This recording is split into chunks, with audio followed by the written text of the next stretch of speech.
In this episode, we look at a case I've been wanting to cover for some time. We look how a famous film and TV actor, Dylan McDermott, solved the mystery of his mother's violent murder 45 years after it had happened. He was just 5 years old when the death occurred. Diane McDermott died of a gunshot wound to the head in February 1967. Dylan McDermott, who was aged 5 at the time, was a key witness, although he didn't actually see the shooting. Despite the cold, he was outside the family home in Waterbury, Connecticut. At the time, he had been kicked out by his mother's boyfriend, a known gangster and heroin addict, John Sponser. The young Dylan heard shouting and a gunshot.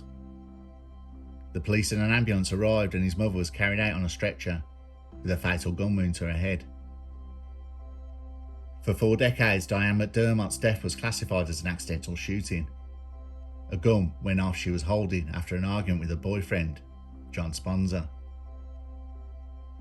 However, in 2011, Dylan McDermott, whose real name is Mark, had buried his mother's murder deep inside himself.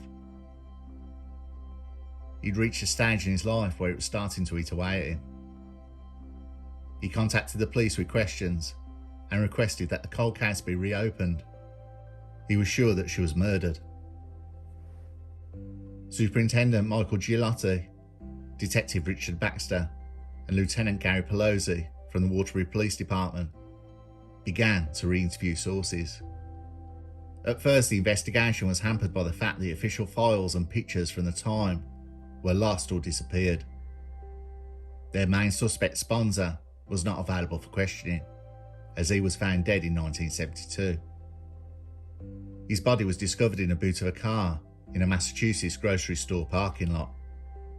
However, by re-interviewing protected informants and reviewing press clips, Giolotti and his co-workers began to unravel the mystery and uncovered that Sponser had murdered Diane McDermott. And shockingly, they discovered that police had covered up Sponser's involvement in the crime and ruled the death accidental. Sources hinted that Sponser had valuable connections. His father was a jailer in New Haven and reportedly got his son out of trouble. Another source labelled Sponser as a police informant. Initially, the gangster told police he'd been cleaning a .32 caliber pistol in the kitchen while Diane McDermott was preparing supper. He then told the lead investigator, Chief Inspector Henry Burns, that Diane McDermott had committed suicide by taking the gun into the pantry with her.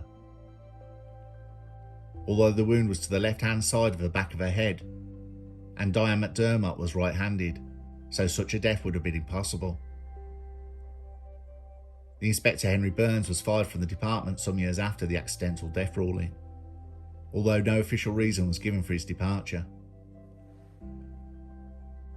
John Sponser was a violent man who associated and worked with gangsters. He should have been in prison long before the death of Diane McDermott.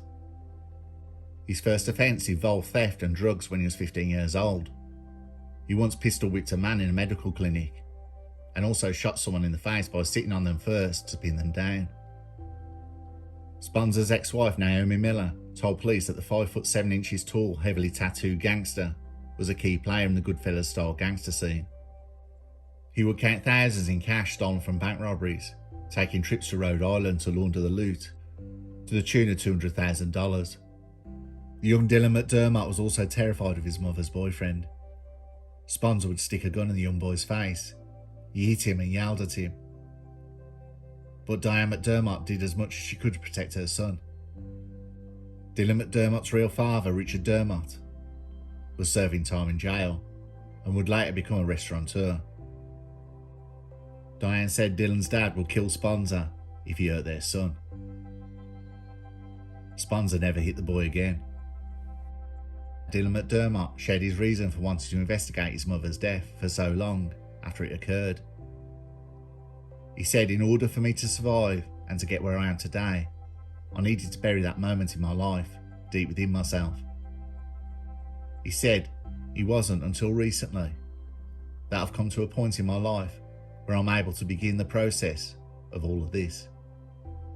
The ruling concludes 40 years of mystery for Dylan McDermott, who didn't find out about his mother was dead for a whole year after she died. After living with his grandmother, he was adopted by Eve Ensler, the author of Vagina Monologues, and the third wife of his father, Richard, when he was 15.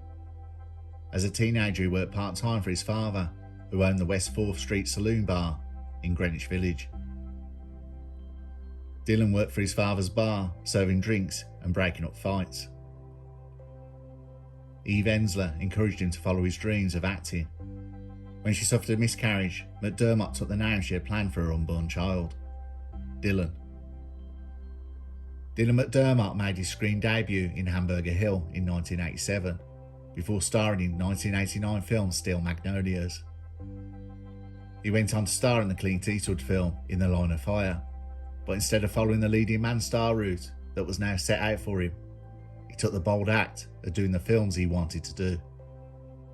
I have always rated Dylan McDermott as a great actor, but some of my favourite films are his least popular with critics, but they are easily in my top 100. There's Where Sleeping Dogs Lie, A Writer Down on His Luck, Taxing a Lodger, not knowing he's a serial killer, of the murders he's writing about. Home for the Holidays is a funny film where families can live together happily, but can't all get together for family holidays, where petty bickering and fights make the whole season miserable. Then there's a strange and wacky film, Destiny Turns on the Radio, where a robber escapes prison to find someone who stole his car and his loot. He's told not to mess with the guy who took it because he has special powers. Another great film is Freezer, where Dylan McDermott is kidnapped by Russian mobsters and wakes up in a huge food locker freezer in a case of mistaken identity. You can feel the cold just watching him. Then there's a TV show, American Horror Story, where he has played different characters in different series, the best being the cool and charming, but also disturbingly insane serial killer Bruce. Dylan McDermott is unbelievably 62 years old and has not aged at all. He's on the TV at the moment in the series FBI Most Wanted. Like I said, this is a story I really want to cover. How this guy coped with what he went through and has not let it destroy him is amazing. And everything you hear about him, he's professional with his craft, hard-working, a thoroughly nice and funny guy. A great actor with roles and a body of work that's eclectic and also fascinating.